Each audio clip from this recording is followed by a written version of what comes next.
Oh, we have life. Oh, we have more life. Oil pressure lights flashing. Right, we had a single click there. Hi guys, welcome back to another video on the Mark 2 Golf 1.8 Turbo conversion. If you're enjoying this series, please don't forget to like, comment and subscribe. 96% of people that watch the videos at the moment aren't subscribed, and if you could just click that button, I would really appreciate it, and it really helps the channel push even further forward. Hope you enjoy the video, guys. As you can see by the situation behind me, we've got the engine going in. This is very, very exciting.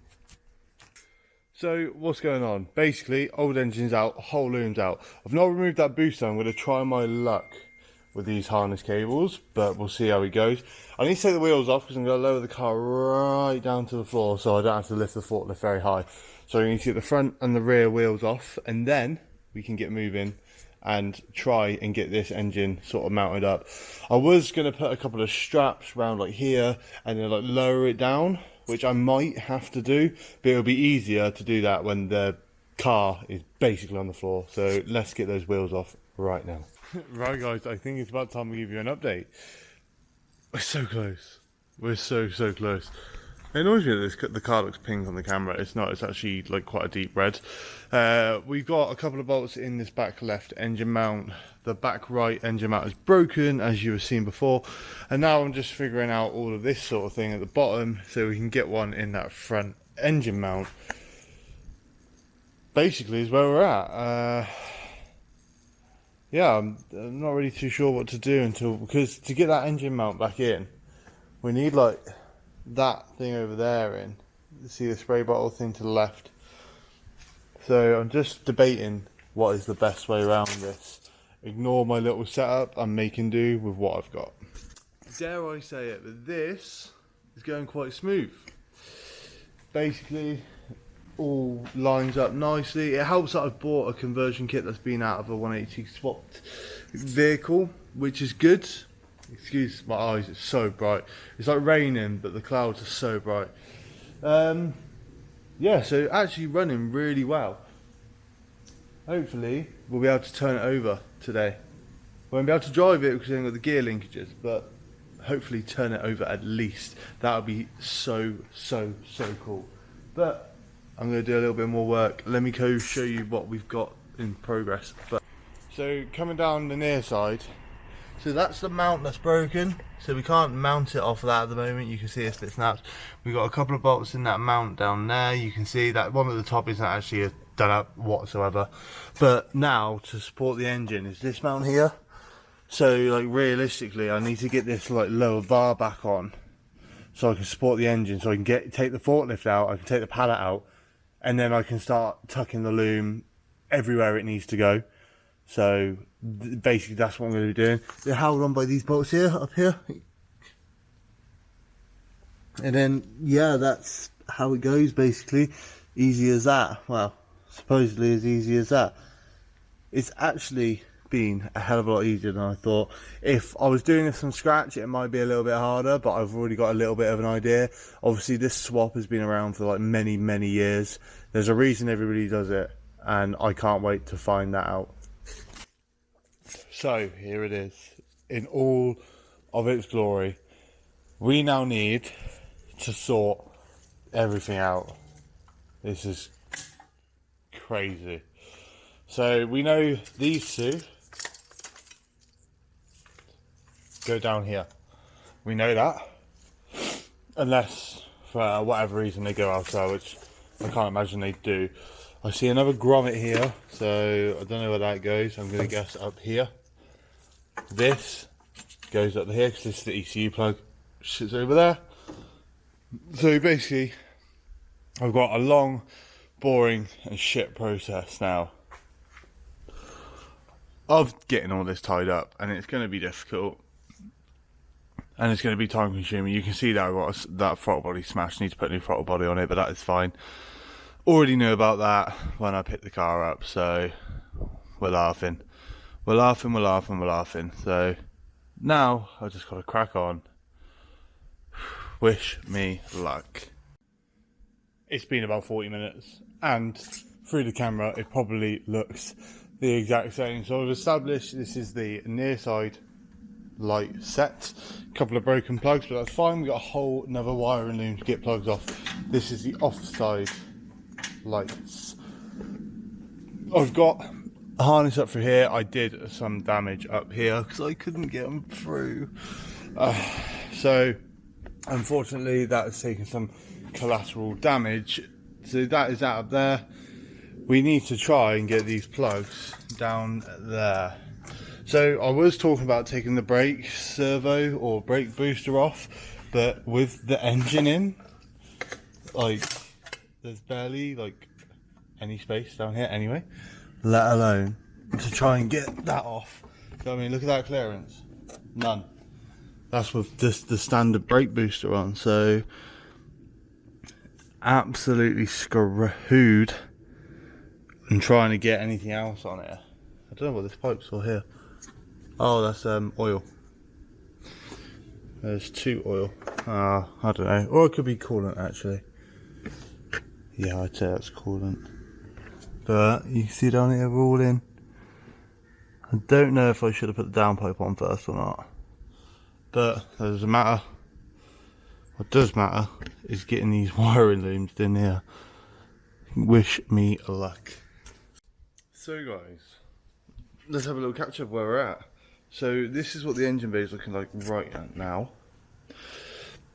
Almost everything is plugged in, but like this, I think that's for a boost gauge, brake servo, vacuum pipe's not plugged in, fuel's not plumbed in. That's what I'm doing in like 30 seconds. Obviously lights, they're not plumbed in. I've just put this ground down.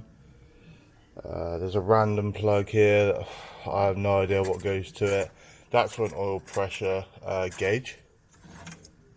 Again, another singular random plug. Don't know where. Don't know what, when, where, why, how, who. There's only one thing on the interior, and I'm going to show you on this loom. So I have this plug here. 2 brown, 2 red and blue. Can you see that? 2 brown, 2 red and blue. I can't find this plug in the car. And I mean, it's no dirtier or cleaner than the plug next to it. So I don't know what's going on. I've got one in the car, but might be able to show you if my camera focuses. I'll come along here. It's gonna be pretty dark. So this is that plug. Slightly different actual plug, but that is the same plug. But I can't find. So like, here's the other 2 I had to take out of these, because this is what was on the wiring loom that I received. So I've put them in here. But that other one, I cannot find. I've spent a good like hour looking around for it. But it comes through with the main harness. Don't know if you can see that. See, it comes through with the harness. So I have no idea what that's all about. I'm going to try style about it though. So all I'm doing now is I'm going to pop these battery terminals on here. I'm going to plumb in this fuel. And then I'm just going to see if we can get it to fire, really. That can come out of the way. So we've got fuel lines to go on down here. And then I just want to hear it. That's all I want to do. This is coolant line for the coolant bottle. So don't actually have, but should be able to figure it out. But we got one line there, one's feed, one's return. I can't remember which one's which, but I will figure that out. So here it is. This is the most nerve-wracking part. I've plumbed the fuel lines in, and I've just touched the battery terminals on. So it's a little bit unknown now of what happens next. What does happen next? Obviously this is still a mess, but oh, we have life. We have life. There you can see that, but the clock's on. Oh, we have more life. Oil pressure lights flashing. Right, we had a single click then. And now we have no more life. So, fuck knows. I have no idea. Up to here, it's been all good, but now I don't know what's next. I'm gonna have a quick look around and see what's going on. Right guys, if you cannot tell, it's been a couple of days since we've looked at this Golf. And a few things I've done in the background, but I've just rewatched over the footage of where we left off. So let me spin this camera around and show you. So you would have seen from the clip a minute ago that we got it all together and we turned the key and nothing happened. So basically this battery is shot. So even if I put this on now, I doubt it will crank. We can give it a go. So key on. Obviously I've got it back on the ramp. I did that this morning. You can see we got lights on. Yeah, the battery is absolutely dead. So if I put a battery pack on, this will crank. So that's what we'll do first. We'll get a battery pack on. So, battery pack on. If I flick this, that's going to get in the way. If I flick this on, so it's jump start ready, and come round here to the key.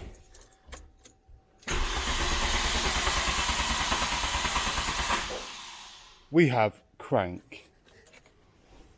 And the fact that it cranked is excellent, but issue is we have no spark. So you may or may not have seen, but over in the corner I have the ECU unplugged because I was looking into some of the wiring loom pins. Because we have no spark, I've tested it. All the spark plugs are okay, all the insulation points on the spark plugs are okay. I've tried different coil packs and we have zero spark. And I can't quite get to the bottom of why. So yeah, that's where we're at. Let me show you a couple of things around this engine bay right now, which is a little bit confusing. So you might have noticed before, we had the red coils in and now they're black. I had spare coils. So, you know, I put the new coils in to eliminate the coils being an issue. So we have down here this green wire here, this green and white. You can't really see that too well, but it is green and white. That is for an oil pressure gauge. It's just folded over because it's not plumbed up and oil does come out of it. So these are for the fuel pump. Okay, so it's obviously had a fuel pump switch on it at some point. Okay, this plug I wasn't sure what it does, but it turns out it's a coolant level sensor, so that's fine. But we have two more plugs. We have this one here, which is a 4-pin plug. It's got a brown wire, a black and a white, a blue and white, and a purple and white. This is unplugged and I have nothing to plug it into, so it looks very, very similar to an injector plug, and it's got similar colour wires but not quite the same.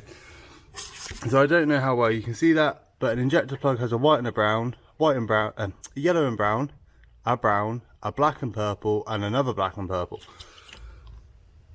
And obviously these don't share any of the same colours, so I'm confident that these are for different things.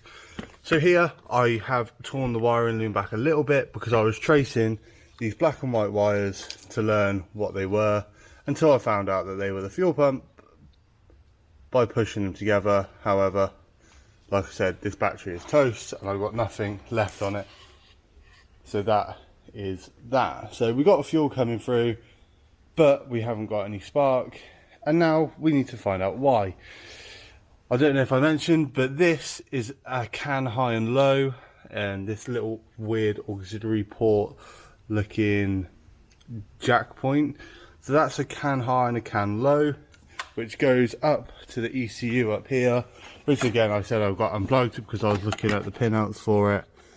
But here's all the wires to and from the loom. So that's where we're at the moment. So although some really good progress has been made getting this engine in as quickly as I have and getting it to crank over, we still haven't got it firing, which means we're sort of at a bit of a hold. So there's so much left to do on this car. We've got the gear selector to get in, we've got the exhaust to get in. I've noticed that we need to do 2 wheel bearings on the front of the vehicle before we drive it, and then obviously the rest of the stuff, like finish plumbing in the intercooler, the radiator, the front end, the lights, the bumpers, and you know, everything in between. So we've got a lot to go, and we've not made a lot of progress, which is unfortunate. But until I figure out what those wires are, I can't really go much further forward with it. So what we're going to have to do now, unfortunately, is cut the loom back and find out where them wires go. I spoke to the guy that I got the engine off. Unfortunately, he didn't do the conversion. He bought his with it already converted. So it's not like he goes, oh yeah, I remember that was plugged into this, or that was plugged into that. I've asked him if he could kindly check, and unfortunately he doesn't have much memory of it, and he's checked the shell that the car has come out of, and he can't find the relevant plug for it. So that's unfortunate, but it is what it is, and we just got to figure it out. It just means that I'm going to end up having to cut the loom back quite far. When I say cut the loom back, I just mean cut the protective outer coating back from it and then tracing the wires back. So basically that's what we got to do next, and that's where we are on the car. So if we take an initial look at this plug, we can see obviously in pin 1 we got brown, pin 2 we got white and black, pin 3 we got blue and white, and then pin 4 we got purple and white. So if we just move this chewed up filter out of the way for a minute, we can follow this down. See, they all come down the bottom there. We know it goes into this loom here, down into this bit of conduit down here where my finger is, along here, into this loom, which leads up here.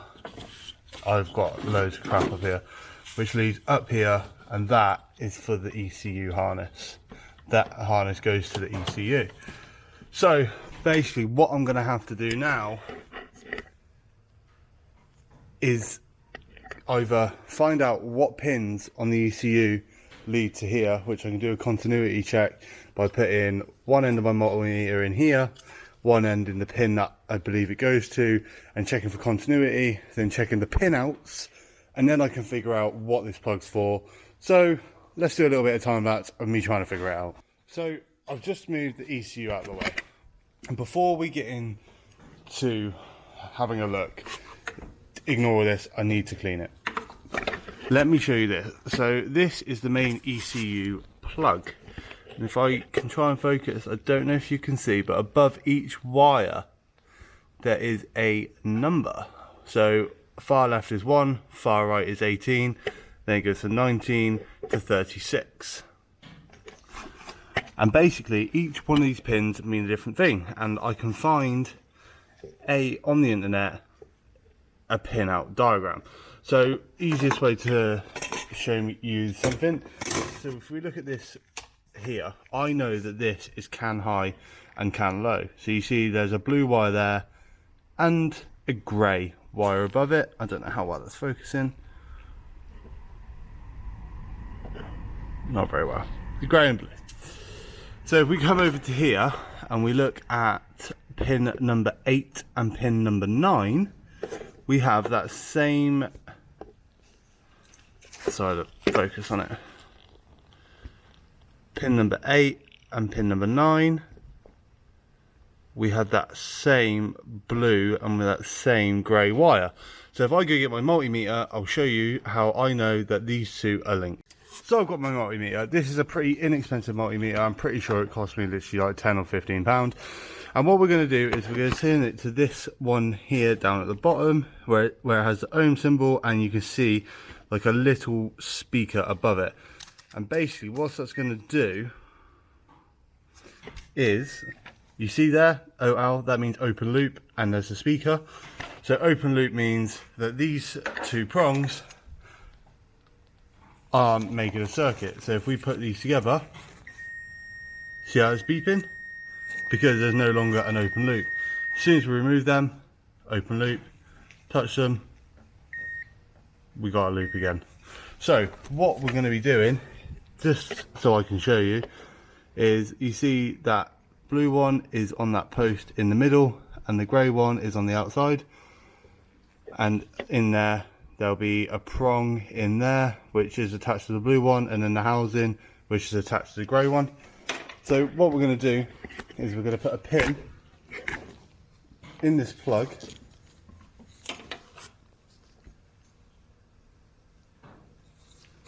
So you can see this plug, we're looking for number 8, which is the grey. So on the other side we got 1 to 8, so we can count here 1, 2, 3, 4, 5, 6, 7, and then number 8.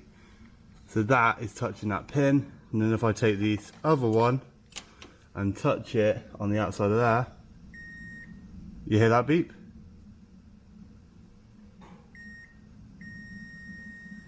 That means that we haven't got an open loop. So if I turn it here and put the camera down a little bit so you can see that. See how it says OL, open loop? And then we touch it on the side of this.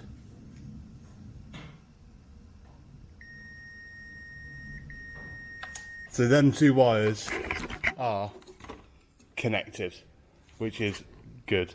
So what we're going to do is find out what pins this plug over here, sorry about the camera angle, we're going to find out what pins this plug over here equates to in this ECU wiring pin plug, and then we can look at a pin out for this ECU and we can figure out what that plug's for, and that might just be the reason that this vehicle is not starting. So that is basically like a easy little, I say hack. I say it's common knowledge. It's, if you've not done wiring before, you might find this helpful going forward, but that's a good way to check for continuity in a wire. If you have any breaks in the wire, so let's say you've got two wires, a positive and a negative, and they look fine, but you've got the protective sheeting around the outside, but you're still not getting a positive and a negative from it. Literally using this, you could check if that wire is broken without tearing back the protective coating. So if you ever need that, you now know. So guys, wiring is not fun. I do not find it fun, but you can see me here going through the different pins, and I just sort of started on the brown and the black, which I think are ground wires, and then I've gone through to the other two, which I can't remember the colours off the top of my head, but checking them against the ECU pins, and then we can finally find out what this plug is for. And yeah, it's a bit of a long, tedious process, but unfortunately it's got to be done. So after a quick check on those wires, the brown and the black appear to be ground wires. The brown showed continuity when I tapped onto this brown here, which does come out the same harness.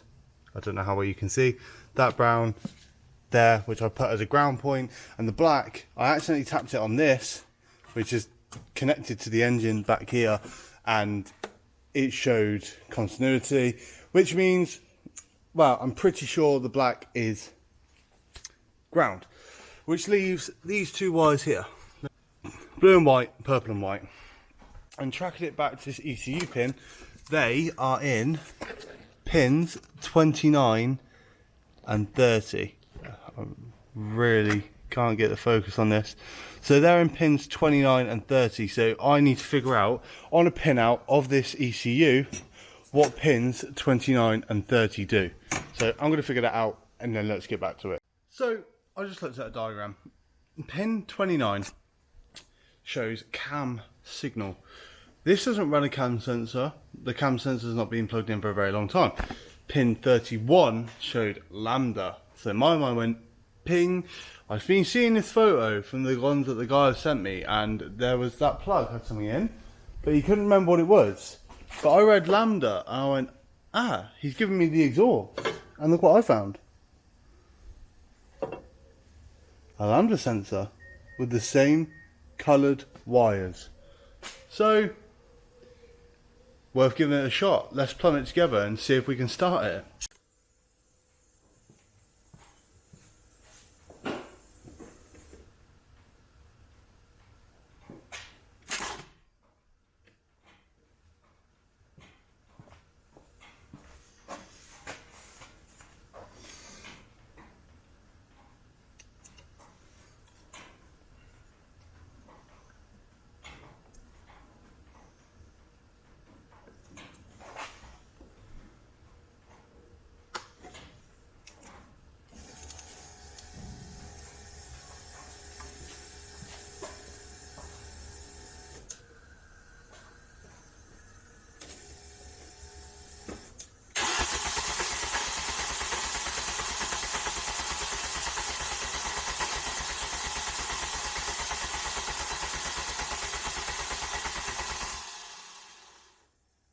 Okay, after all that excitement, it still didn't work.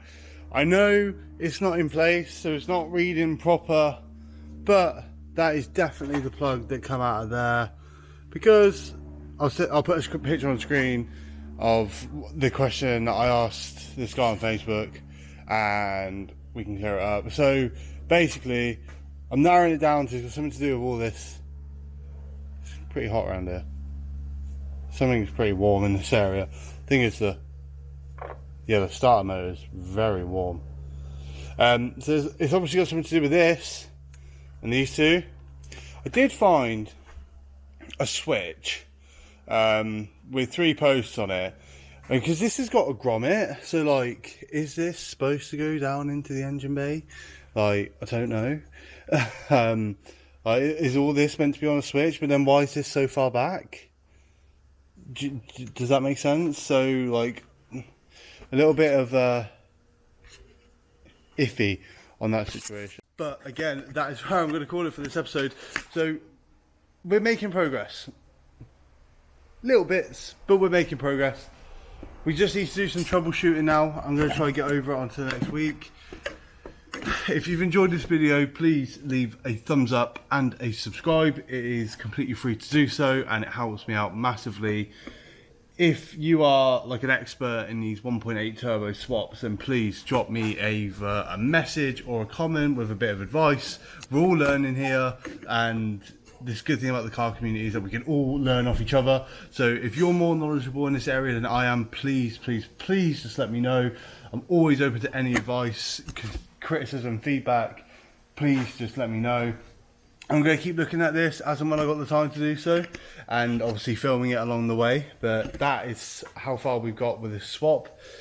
Ultimately, it probably would have been easier for me just to buy the engine and then send it off 2 loons for it to be converted, because then I wouldn't be chasing my tail right now. And I know that this MBE or Qpeng ECU is quite outdated nowadays.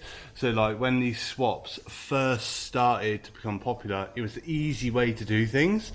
But now, from what I can see and read on the internet, it's not that easy compared to what it could be now. You can literally get like a Mark IV Golf immobilizer, get the immobilizer ECU, get the immobilizer taken off, and then you can plug it in and play, which is considerably easier than what I've got. But you know, we work with what we got, and we're going to make it work, and it's going to be so fun afterwards. So if you want to see me drive to Germany in this car, which I think will be amazing, don't forget to subscribe, follow me on the other social media platforms, leave a like and comment, and I will catch you guys in the next video.